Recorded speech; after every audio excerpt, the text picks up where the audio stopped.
Começar o vídeo com notícia exclusiva. Havia dito para vocês nessa segunda-feira que o Galatasaray preparava a proposta para a compra de John Arias, certo? A oferta foi de 12 milhões de euros e o Fluminense já recusou. O time turco pretende aumentar essa oferta para 15 milhões de euros com bônus. E aí vamos ver como é que o Fluminense se comporta. Galatasaray que acaba de fechar a compra de Osimhen, jogador que pertencia ao Napoli e um dos centroavantes mais desejados do futebol europeu. Quero falar também sobre a seleção brasileira, que já está com todos os seus 23 atletas convocados em Curitiba, palco do jogo de sexta-feira contra a seleção do Equador. Brasil que joga as eliminatórias, é a estreia do Dorival Júnior na competição. Quero contar também que 6 dos 10 clubes europeus que mais gastaram com reforços nessa janela que acabou de se encerrar lá na Europa foram ingleses. Primeiro lugar para o Chelsea, segundo para o Brighton, terceiro lugar para o Manchester United, quinto lugar do Aston Villa, nono lugar do Tottenham e a lista de 10 é completada pelo West Ham. Já o Botafogo conseguiu se livrar de Damian Soares. O lateral direito uruguaio que chegou e não quis mais ficar, teve seu contrato rescindido e é novo reforço do Peñarol, economia importante na folha, até porque o Damian Soares, entre salários, direitos de imagem e luvas, ganhava perto de 800 mil por mês. Para completar o giro de notícias, o Santos anunciou, antes do fechamento da janela, a contratação de La Quintana, meia que pertencia, ou melhor, pertence ao Red Bull Bragantino, isso porque a equipe de Bragança o emprestou até o fim da temporada. A saideira do giro de notícias, o Red Bull Bragantino bateu na trave em duas contratações. A primeira delas, de Carlos Vinícius, centroavante de 29 anos de idade, chegou a vir a São Paulo para tratar dos últimos detalhes do acordo, mas um problema na panturrilha impediu que a compra fosse fechada. O segundo, Matheus Gonçalves. Flamengo e Red Bull Bragantino passaram quase toda a janela negociando. Matheus queria jogar no Red Bull, mas o Flamengo, se fazendo valer de toda a dificuldade que encontrou para contratar o Léo Ortiz, criou uma série de empecilhos. E o negócio acabou não sendo feito. Nem Carlos Vinícius, nem Matheus Gonçalves serão reforços do Red Bull. Preciso te atualizar agora sobre o Grêmio com duas novidades. A primeira delas vem do Rio Grande do Sul. O jornalista Eduardo Gabardo afirma que Aboubakar queria jogar no Grêmio. Ele chegou a aceitar a oferta do tricolor, mas esse sim aconteceu depois que o Grêmio já havia avançado na aquisição de outros dois centroavantes, o Bright White e o Areço. Diante disso, com dois reforços contratados, o Grêmio agradeceu a resposta do camaronês, muito bom jogador, mas disse que não poderia ter 3 centroavantes para essa função. Importante contar que o Aboubakar chegaria com custos parecidos ao do Bright White, seriam contratações de impacto, só dava para fazer uma ou outra. O Arezzo não custa tanto em salário, mas houve uma necessidade de aquisição dos direitos econômicos. Segunda informação importante do Grêmio, o tricolor recusou proposta do Lille, da França, por Nathan Fernandes. Essa oferta aconteceu antes do fechamento da janela por lá, os valores não foram revelados, mas o que se sabe é que o Grêmio está pedindo algo na casa dos 12 milhões de euros para fechar o negócio. O tricolor que é dono de 80% dos direitos econômicos do Nathan. Hora de falar sobre o Corinthians. Você sabia que o Timão será obrigado a comprar mais um percentual do volante Ranieri? Só para lembrar, atleta indicado no início da temporada, comprado junto ao Cuiabá. E havia a previsão de que se o Ranieri atingisse uma meta de 60% dos jogos do Corinthians na temporada, o Timão seria obrigado a adquirir mais 10% dos direitos econômicos por 500 mil euros. Já dá para dizer que o Ranieri alcançou essa meta e o Corinthians será obrigado a adquirir mais 10%. O pagamento dos 500 mil euros precisa ser feito até 31 de janeiro do ano que vem. Vale a lembrança de que Corinthians e Cuiabá têm tido problemas justamente por causa da falta de pagamentos. Antes de gravar o vídeo, conversei com o Cristiano Dresch, que é o presidente do Cuiabá, e ele assegurou que a dívida do Corinthians hoje com o Cuiabá pelo Ranieri já é de 1.820.000 euros, que equivalem a 11 milhões e 300 mil reais, toda essa grana vencida de pagamentos que não foram feitos. O Cuiabá levou o caso à Câmara Nacional de Resolução de Disputas, que até o momento não se posicionou.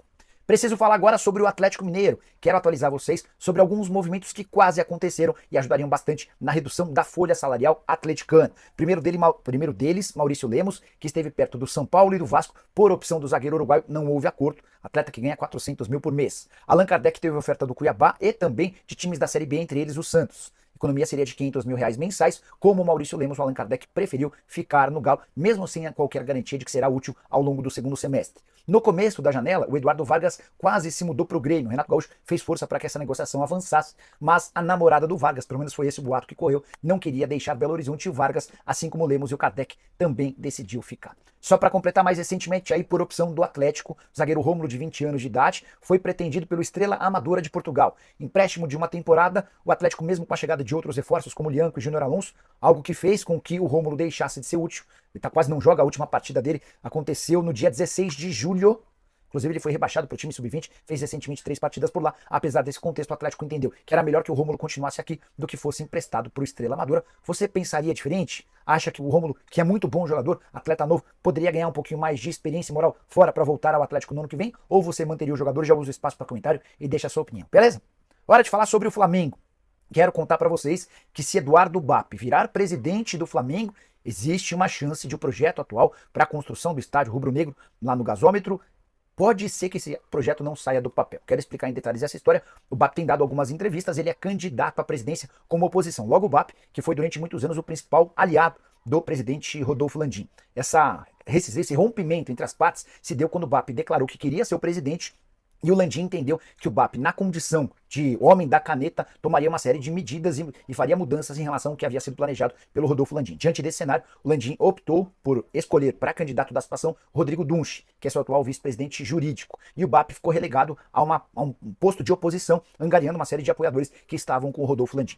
Porém, o importante vem agora. O BAP tem demonstrado muita preocupação com a saúde financeira do Flamengo por conta da construção desse estádio. E ele usa o Corinthians como justificativo, dizendo inclusive que já ouviu de vários dirigentes corintianos que o melhor seria devolver a Neoquímica Arena para a Caixa e voltar a atuar no Pacaembu. Essa é a preocupação do BAP, de que o Flamengo não tenha capacidade financeira para bancar esse projeto sem causar prejuízo para o departamento de futebol. Ele promete, se eleito, fazer um grande estudo a respeito da viabilidade do estádio e só colocar esse projeto para funcionar se perceber que o futebol não será prejudicado. Você está de que lado? Você entende, como o Landim, de que é possível construir um estádio de 2 bilhões de reais sem afetar o time de futebol, ou tem preocupações como o BAP? Já registra o que você pensa no espaço aqui embaixo, tá bom? Só para completar em relação ao Flamengo, Gabigol está recuperado da lesão muscular que o afastou dos campos nas últimas partidas e será preparado para o próximo jogo contra o Bahia, Copa do Brasil, assim que a data FIFA se encerrar. Hora de falar sobre o Palmeiras, que registrou superávit gigante no mês de julho. Verdão divulgou o seu balancete e apontou 132 milhões de reais de superávit somente no mês de julho. O que quer dizer isso? Que o Palmeiras recebeu 132 milhões a mais do que aquilo que gastou durante os dias 1 e 31 de julho. O levantamento, inclusive, foi divulgado pelo site do Palmeiras e aprovado pelo COF, o Conselho de Orientação Fiscal. O Palmeiras teve o seu superávit inflado graças à venda do Endrick, que havia sido fechada em 2022, mas foi consumada no mês de julho, quando o Endrick completou 18 anos de idade. Na oportunidade foram lançados, para efeito de contabilidade, foi lançado um acréscimo de 180 milhões de reais advindo do Real Madrid. É importante contar outras receitas que apareceram nesse mês de julho. 16 milhões e 200 mil com direito de transmissão, 11 milhões e 100 mil com publicidade e patrocínios, 10 milhões e 900 mil reais com arrecadação de jogos e mais 7 milhões de reais com o programa sócio-avante, número extremamente importante. Só para completar, superávit do Palmeiras nos 7 primeiros meses do ano é de 158 milhões de reais. Vale a lembrança de que o primeiro semestre dos clubes de futebol no Brasil costuma ser deficitário. Os clubes costumam ter mais receita no fim da temporada, especialmente com participações e prêmios advindos de títulos e boas campanhas. Se o Palmeiras já tem 158 milhões de reais de lucro nos 7 primeiros meses do ano, dá para imaginar um Palmeiras fechando bem a temporada de 2024, o que lhe permite, inclusive, até ser mais ousado na busca por reforços na próxima janela de transferências. Quero falar agora sobre o São Paulo com informação importante. O Tricolor conseguiu 4 reforços nessa janela da metade do ano, que se encerrou na segunda-feira, certo? Os 4 atletas chegaram por empréstimo. E eu quero contar para vocês as condições. Quanto é que o Tricolor vai precisar desembolsar se quiser comprar cada um deles? Começando por Jamal Lewis, lateral esquerdo da Irlanda do Norte. A opção de compra é de 2 milhões e meio de euros ou 15 milhões e meio de reais. Santiago Longo, volante que veio do Belgrano. Se o São Paulo o comprar até março do ano que vem, vai pagar 1 milhão e 300 mil dólares ou 7 milhões e 300 mil reais. Se o São Paulo adiar essa compra para julho, vai precisar desembolsar 1 milhão e 800 mil dólares ou 10 milhões de reais. No caso do Juan, zagueiro que pertence ao Sassuolo e está emprestado por 1 ano ao São Paulo, 4 milhões e 300 mil euros. É o valor da compra, isso equivale a 26 milhões e 800 mil reais, e o São Paulo pode se ver obrigado a fazer essa aquisição caso o Juan dispute 25 jogos, cada uma dessas partidas com pelo menos 45 minutos em campo. Essa é uma obrigação de compra caso a meta seja batida. Situação parecida à do Marcos Antônio, volante que pertence a Lazio, chegou por empréstimo. A opção de compra é de 4 milhões e 200 mil euros ou 26 milhões e 200 mil reais. Caso ele atue em 50% dos jogos, respeitando essa condição de no mínimo 45 minutos por jogo, o Tricolor é obrigado a exercer essa compra com as cifras que eu contei. Só para arrematar, importante contar também que o São Paulo nos últimos dias fez mais um acordo para tentar salvar a pele de Arboleda. O jogador que é enorme problema extracampo, várias dívidas que totalizam ou ultrapassam 7 milhões de reais. Venho contando essa história e os causos do Arboleda há bastante tempo. Pois bem, quando houve a renovação do contrato, o Tricolor se comprometeu, em vez de pagar luva, um prêmio pela assinatura do contrato, a assumir todas essas dívidas que o Arboleda tinha para que ele pudesse zerar suas pendências no mercado. E o São Paulo fez, no mês de julho, um acordo para encerrar a maior ação que era movida contra o Arboleda, no valor de 3 milhões de reais. Em junho e julho, São Paulo já havia quitado outros 642 mil reais em pendências de 5 ações judiciais diferentes. Eu quero muito entender como alguém que ganha 500 mil reais por mês consegue dever para Deus e todo mundo, e torço muito para que o Arboleda coloque juízo na cabeça, até porque ele já tem mais de 30 anos de idade, parte para o final da carreira. Se ele não conseguir juntar um pouco de dinheiro agora, certamente é alguém que daqui 10 anos vai estar passando por enormes dificuldades financeiras. Ou você pensa diferente? Já usa o espaço para comentar e opine sobre o que quiser. Só não esquece de deixar like e de se inscrever no canal. A gente se encontra assim que pintar notícia. Tchau!